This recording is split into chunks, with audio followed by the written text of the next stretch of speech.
The weekend is here, and despite my desire to stay inside my apartment with the doors locked and windows closed, I find myself at the mall shopping for a new phone charger. My current charger gave up on me at midnight, and now my phone is running dangerously low on life power. I tried plugging into different outlets. I tried plugging into my laptop, but nothing I did gave me my device even the slightest amount of charge. I'm going through that right now in real life. I need to buy a new charger. I thought for sure I had a spare charger lying around, but I turned my apartment inside out trying to find it. Couldn't even find the right type in my drawer of burner phones. So either the charger has died, which is the best case scenario, or my phone has become faulty. I hope the latter is not the case, because I really can't afford to purchase a new one. Getting it prepared is out of the question. I refuse to hand it over to somebody for a day or two and go without it. So I'm hedging my bets on the issue being with the charger. If I can buy a new one, all my problems should be solved. This is what I tell myself as I scurry through the crowded mall, dodging left and right to avoid careless people trying to bump into me. I know there's an electronics store around here somewhere. Even a discount store will probably have a budget charger that will still fit my device. I just want to find what I'm looking for and get out of this place. As I blindly navigate the area, I think back to last night when I first noticed my phone was no longer charging. I had been browsing through the obituary newsfeed, searching desperately for any sign of my latest victim's demise. No clues came up. There were countless new obituaries. Of course, this is a big country, and people die every day, but very few matched the description of my victim. The obituaries that did match had photos included, but none of them looked remotely like the twin woman. It was dead end after dead end. I might have to just accept the fact that this latest request will go unfulfilled. But accepting it makes me angry, very, very angry. I find myself stomping through the mall more often than simply walking. A few people glance at me, but I don't pay any heed. I wanted that woman to die. I wanted her twin sister to rejoice or despair at the fate that befell her own flesh and blood. I wanted her to feel the fear of seeing her own corpse in a photo. I wanted her to feel the cold and clammy hands of death tugging at her skirt, whispering to her, inviting her to spiral down and down and down and down and down. To spiral down and just die. To give up, to die, to spiral down, to die. To spiral out of control. I wanted her to die. I wanted her to die. I wanted her to die. Spiral down, down, down, down. Why didn't you die? Why didn't you die? My head is foggy, my senses blurred, my face hot, my hands cold. Let's not have a mental breakdown in the middle of the mall. I repeat the mantra through gritted teeth. Why didn't you die? Why didn't you die? Why didn't you die? I fall to my knees and scream at the top of my lungs. Oh god, I'm embarrassing myself. Why didn't you die? Ooh, don't just confess in public. Why didn't you fucking die? What the hell? Mall cop's gonna get me. Damn, she's having a full meltdown. Can we get a security guard down here, please? Die, die, die, die, die, die, die, die! Is she going to kill somebody? Mom, I'm scared. I'll kill her. Oh no. I'll find her. I'll find her. Oh no. I taste blood in my mouth, my tongue is numb, my teeth chatter. I'll find that twin bitch. I'll find that twin bitch. I'll find that twin bitch. I'll kill her myself. I'll kill her myself. I'll kill her myself. Oh my god. I'll kill her. I'll kill her. All right. Yep, I knew enough. it. A fucking mall cop was gonna get me. A strong hand pulls at my shoulder and my face hits the ground hard. You have to go so hard on me. My arms are restrained behind my back, and all I can see in my blurry vision is the checkered, tiled floor of the mall. You're coming with me. My limp form is tugged backward, and my head lolls to the side. I shut my eyes and let the blackness envelop me. A stinging cold ice pack bites against my cheek and rudely awakens me from my stupor. I don't know where I am. I don't remember why I'm here. But the sudden chill spreading across my face is nice, almost soothing. I realize that somebody, a tall man, is holding the ice pack to my cheek, and he motions for me to take hold of it myself. I reach a sluggish hand to grab the ice pack and continue to press it against my skin. The man walks around the chair I'm seated in and stands behind a simple wooden desk to face me. You can imagine my surprise when I recognized you. Who are you? Huh? Opening my mouth in an attempt to talk causes a dull ache in my jaw. I apologize for treating you so roughly. The only reason I haven't called for the police is because I want to give you the opportunity to calm down and explain yourself. Isn't this the guy who used the internet? The guy's internet? This guy, I know him, but from where? Oh, of course. It took me some time because I'm not used to seeing the security uniform. This is Kenji Ogawa, the very same guy who lives in my apartment building, the nice guy who greets me in the stairwell. I'm assuming he's not gonna let me use his internet anymore. The father of sweet little Momo. Mr. Ogawa? Ah, so you are completely out of it. Where am I? This is the mall security office. You caused quite a scene, Nariko. A scene? You don't remember. Well, give it some time. I'm sure it'll come back to you. I try to think hard about the circumstances that led me here. I remember something about visiting the mall to buy a phone charger, but I don't think I ever found the store I was looking for. Some kind of anger or fear or something, some familiar primal emotion got the better of me. Listen, Nariko. I've always thought you were a sweet girl. And Momo looks up to you, you know. Please, tell me that you're just not feeling well. Please tell me the things you were screaming aren't true. The things I was screaming, an image of a smiling woman flashes in my mind, a twin woman with beautiful features and lovely hair, the victim, the one who didn't die. That's right. I remember now. I lost my cool. I became so overwhelmed with frustration that she didn't die. I must have broken down and unleashed my anger here, right in the mall. Stupid, stupid, stupid, stupid. This is all because I went outside. I went somewhere I don't normally go. I'm usually fine going to the office, it's familiar. The convenience store is fine too. In fact, my whole meticulously planned morning routine rarely bothers me. But the shopping mall? What was I thinking?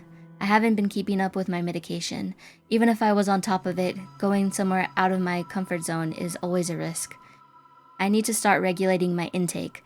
Taking a pill or two every other day, or when I feel like it, isn't going to help me. Skipping days at a time and just popping a few in my mouth when I need to leave the house isn't what I'm supposed to be doing. I need to follow the guidelines. I need to keep a strict schedule of when I take what. Damn it, Noriko. I'm supposed to be calm at all times, stoic, unflinching Noriko. What the fuck am I doing? Nariko, you still look a bit flustered. Do you want to lie down for a bit before talking to me? No. Okay. Well, do you want to explain what happened? No. No. I never took you for a troublemaker. Ah, shit. Please, Nariko. I'm begging you. Don't make me call the police. You were screaming about killing somebody. You were manic. You can't just act like that in public. You scared 100 people just trying to make their way through the mall. You scared me. A knock at the door causes Kenji to flinch. Ogawa, may I enter? Ah, yes. Please come in, Mr. Fujikawa. The metal door separating the security room from the real world opens with a screech. A broad, intimidating man enters the small room and displaces all the air inside. I feel like I'm going to suffocate. This, sir? He told on me. Yes, sir. She's calm now. Indeed. The man, who seems to be some sort of detective, looks me up and down with a sour expression. Miss, your name? Don't answer him. I see. Sir, if I may, this is Nariko Kurosawa. She's an acquaintance. Is that so? An acquaintance? Well, that speaks volumes about your personal life, Ogawa. Sir. Leave us be. I wish to talk to her. Damn, can a bitch have a mental breakdown without being a criminal? The fuck? Yes, Mr. Fujikawa. Do anything? Kenji bows, his grim smile cracking under fear as he exits the room. The detective, or whatever he is, towers over me. He pulls out a badge from inside his jacket and flashes it at me. My name is Fujikawa. I'm a detective, an investigator, for the Tokyo Metropolitan Police Department. You must understand that we take death threats very seriously in the police force. I was talking about a video game. Huh? Excuse me, but Kenji said he didn't call the police. Kenji? Ah, Ogawa. Well, never mind what he said. I was here already in regards to another case. I happened to witness your little outburst. Ogawa was kind enough to allow me a moment to interview you personally. Right. So, what do you want to talk about? Listen, if I were in your shoes, I'd drop the sardonic act. I have reasonable grounds to arrest you here and now. His voice drips with pure venom. This guy isn't joking around. I squirm a little in my seat and remove the cold ice pack from my face. Now, Miss Kurosawa, would you please explain to me who you are threatening to kill? A wave of dread washes over me as the reality of my current situation starts to sink in. If I don't fly straight and narrow here, I might be in for a world of trouble. I apologize for my actions. I wasn't feeling like myself earlier. I regrettably skipped my medication recently. Ha. The medication excuse. I'll play along. Were you hallucinating then? No, sir. Not exactly. I need to come up with something, and quickly, or I'm not getting out of here anytime soon. See, I recently had an altercation with a coworker about a guy we both like. The detective rolls his eyes at me. Go on. I guess I was a little upset about our fight, and really, we're actually quite good friends, so I think a combination of that and missing my medication caused me to get a little too upset and say some things I don't really mean. Mm-hmm. And how do I know you're not dangerous? Are you carrying any weapons, Miss Kurosawa? Weapons? No, of course not. I see. Well, you're going to have to permit me to search your Oh belongings. shit. You on my phone. understand that I can't allow you to leave until I have established that you're not a threat, right? Oops. The detective lurches forward and roughly grabs my handbag. Hey! He tears it open and rummages around inside.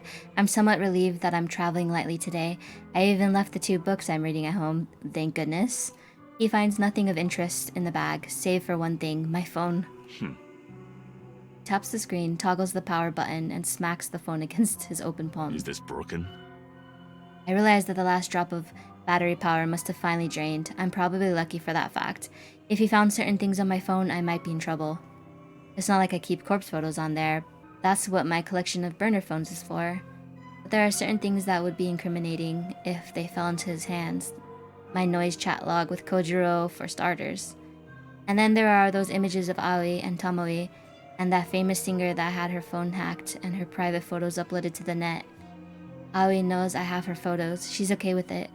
Tomoe doesn't know about hers. That would be hard to explain. The singer, on the other hand, was part of a big scandal a few months ago. Probably half of Japan has seen her photos. Still, I'd rather keep my personal matters completely private. I don't want this asshole looking into my affairs. The battery is dead, sir. Where is your charger then? I don't have one with me. He grunts and throws the phone to me, and I barely manage to catch it with my brittle, skeletal, clumsy fingers. I would have said that the phone was broken. Wait here. I need to make a call. He leaves the room unceremoniously, and I hear the scraping shriek of a steel deadbolt locking the formidable door behind him. I breathe out and try to calm my nerves. I look down at the phone in my hand and see my mirror image counterpart peering at me in the black reflection. I don't look as good as I normally do. My makeup is smudged, which is strangely becoming more and more common for me. I think I've gained some weight. My gaunt face seems fuller somehow, and my prominent cheekbones are softer. No, it's probably because I face planted on the floor and it's swollen. This girl staring back at me, she's not wholly familiar. Is this Noriko Kurosawa? Is this Corpse Girl? I look like some aberration, some sickening concoction of myself and some person I don't fully recognize. My disassociating. I don't understand how I could have gained weight. I've been eating less. Maybe the canned coffee I consume religiously contains more calories than I realize. I'll need to cut down immediately. A sour taste rolls around my tongue and I swallow it reluctantly. I feel ill at the sight of myself. The steel doors swing open and Fujikawa stomps in like an angry toddler. Well, the precinct claims you don't have a prior record, Miss Kurosawa. That's good news for you, I'm sure. But it's a fucking pain in the ass for me. I flinch at his apparent anger and recoil slightly in my chair. You're free to go. However, I'll remember you. Another incident like this, and I'll have you in for a psychological assessment faster than you can blink. I could do nothing but nod as a wave of relief washes over me. Get your things and get out of here. Oh, for the love of God, go eat something. You look like a starving child. Oh no. How do I think I'm overweight then? Fujikawa spins on his heel with force and once again leaves me sitting alone. I take a minute to collect my thoughts before picking up my belongings and shoving them into my handbag. As I leave the security office, I spot Kenji standing outside the door. He's gonna take my internet away. He bows his head meekly. Take care, Noriko. Yeah. He doesn't lift his head as I walk away.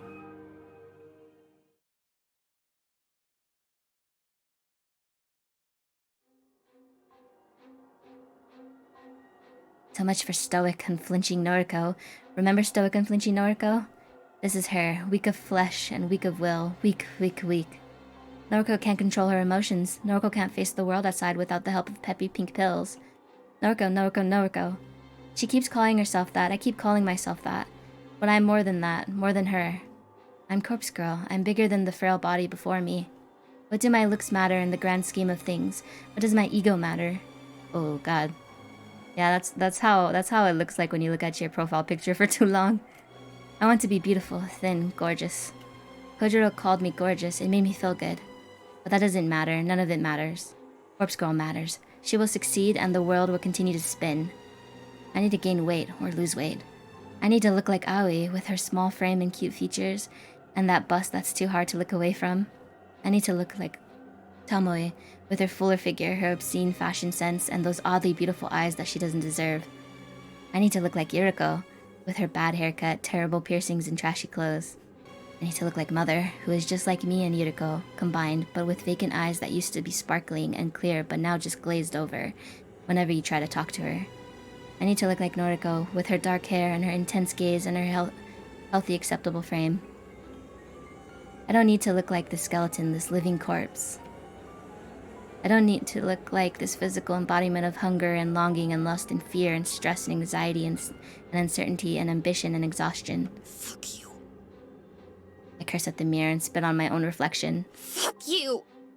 I clench my fists until my nails dig and tear and pierce my flesh, letting blood trickle between my knuckles and drip down the carpet. I don't want to be you! I'm better than you! I'm better than you! I'm better than you! But I am you. I am Corpse Girl. It's what I always wanted. It's that sense of belonging that I always sought. It's that feeling of home that I reclaimed after home was lost. After Mother moved and Yuriko got put on ice, and after I found this apartment that felt so strange at first. This is who I am. I love your hair, your eyes. I love you. Don't ever leave me. Don't leave. I raise 2 fingers to my mouth and kiss them gently, then press them against the mirror. I love you. Don't ever change.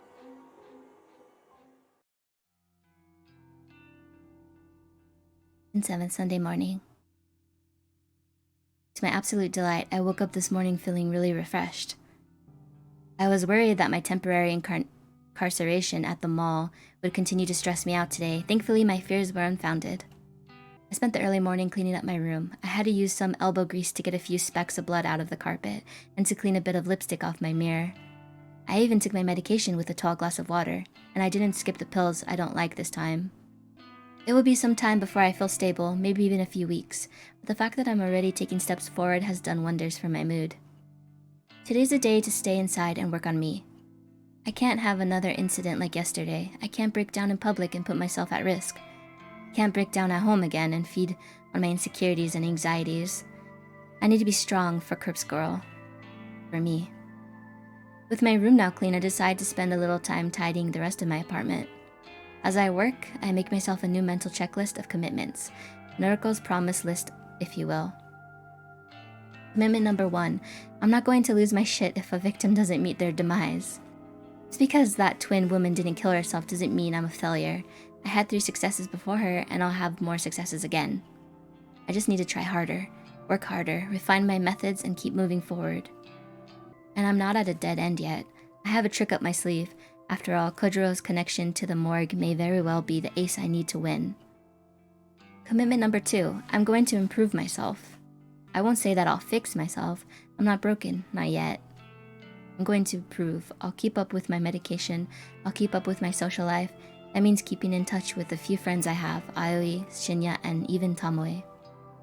I'm going to eat a little more, not much more, because I want to stay slim, but enough to give me more energy, more motivation. I don't want to be weak anymore.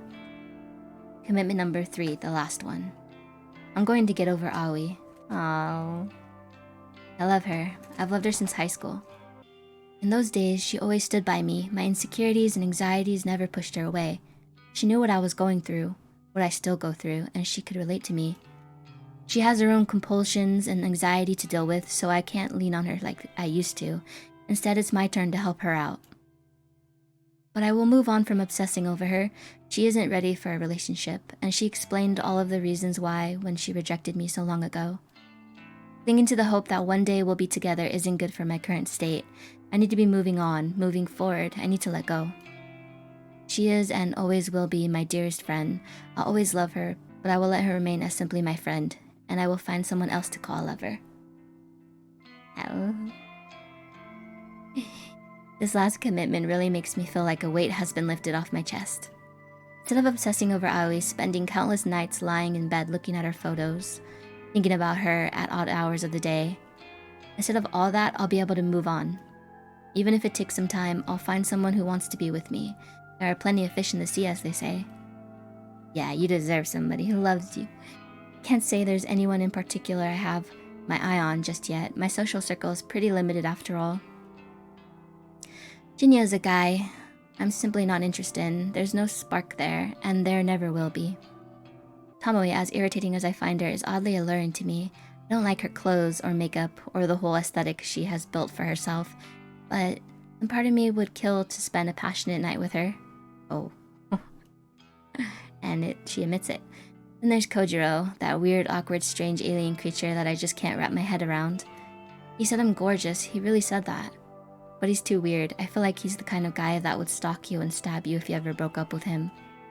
For now, I can't think of anyone I would seriously pursue, but I'll give it some time. I have all the time in the world. I find myself smiling as I finish tidying up the apartment. Having a nice, clean place to live really does help lift the spirits. Unfortunately, I still haven't managed to get rid of that lingering scent of mold that always wafts around. You gonna die from that.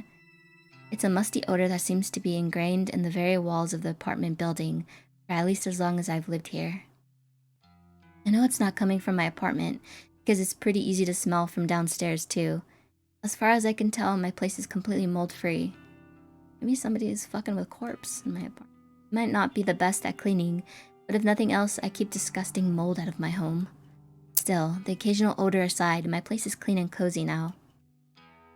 I lay down on the couch and stretch my body, letting my top muscles stiffen and then relax. The day is still early, and it feels good that all my chores are already complete. The icing on the cake is the fact that Corpse Girl has 2 new requests sitting patiently in her inbox. I logged in earlier and saw them, but decided to sort out my cleaning first. Now I can reward myself by spending the rest of the day working on the new requests. I can hardly contain my excitement at the prospect. 2 requests to work on is better than I could hope for, and I'm sure at least one of these new victims will fall. My positive attitude will go a long way to ensuring my success this time. Unable to restrain myself anymore, I snatch up my laptop from its charging point next to the couch. I flip open the lid and gaze at the photos that I downloaded earlier. My 2 new victims, fresh blood. The first is an older male, maybe in his 50s, typical business type. He might as well be a clone of every older, nondescript man you see on the subway, at the supermarket, on TV. If I had to guess, I'd take a leap and say his miserable wife wants him out of the picture. I think this is the funnest part for her, is guessing why the person who put them on the website wants them dead. Maybe she's unhappy with her finances, or she's having an affair, or she's just tired of his clone face and his clone personality. Regardless, someone wants this unremarkable man removed from the face of this unremarkable world. The second victim is much, much more interesting. 2 things strike me as noteworthy about this photo. Firstly, the cleavage, of course. Secondly, the image is a photograph of a photograph. Somebody has snapped a picture of an actual physical photo and uploaded it to the site. And if there's an autograph, is she somebody famous? The photograph is in good condition, as though its owner values it above all else. A signature is scribbled across it in white ink. It's an autographed photo of someone who is perhaps moderately famous. I don't recognize the woman in question, and the signature is such a mess that I can't make out even a single kanji in her name. Regardless, I would be willing to bet that a disgruntled fan is requesting her death. If she's an idol or a singer or an actor, it wouldn't be unheard of for something like this to happen. A fanboy gets to meet her a few times, they shake hands at events, whatever. He asks her out and she politely declines. And then the obsession begins. If the fanboy can't have her, no one can. Kill her. Kill her. Well, that's the theory I slowly pieced together as I examined some of the finer details of the photo. The reasons behind the request doesn't matter. They never matter. I'll kill them all the same. I'm going to work on the woman's photo first. I'll timestamp her photo with tomorrow's date and send it to her this afternoon. Damn, she works fast. That should give her about 24 hours to give up on life and light herself on fire. I'm sure if she's famous, I'm sure she's received worse, honestly. Maybe I'll do the same with the businessman. I'll give him a timestamp sent 24 hours from when I send the photo. It will be kind of fun to schedule 2 deaths to occur around the same time. It will make tomorrow a very exciting day. With my goal set, I load up the database of the deceased and get to work. June 8th, Monday evening. Rather proud of myself today. Oops. Gonna end the episode there.